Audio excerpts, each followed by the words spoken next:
Good morning.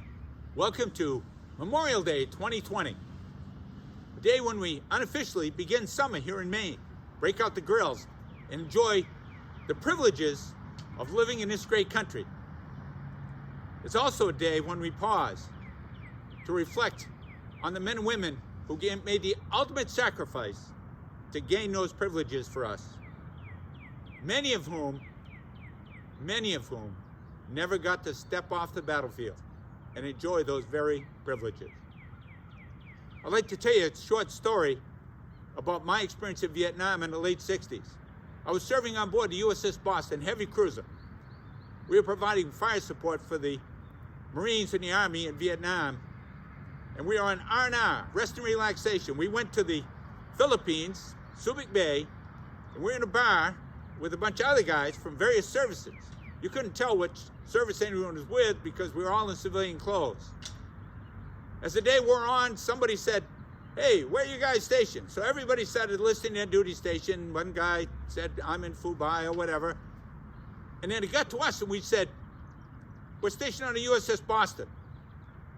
Three guys from the Army stood up behind the table, raised their glass and said, "Thank you, boys." We said, "Why?" They said, "Because a few days ago we were trapped, surrounded, almost out of ammunition. It didn't look good, and we were putting notes in our boots, hoping those notes would make it home to our loved ones, because we weren't going to make it.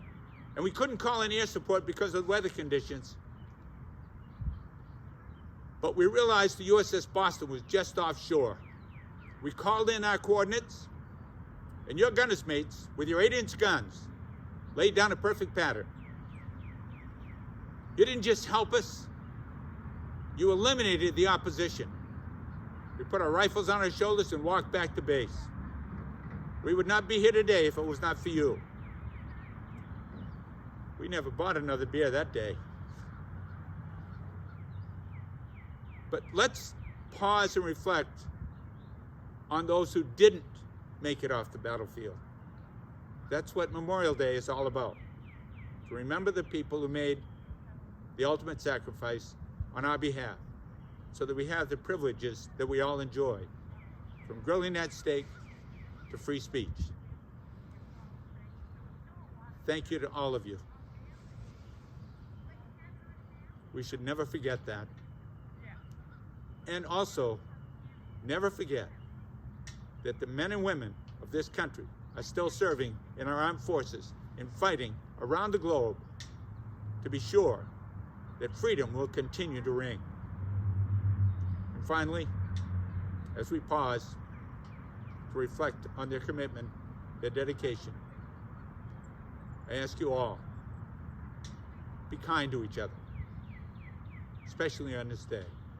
God bless.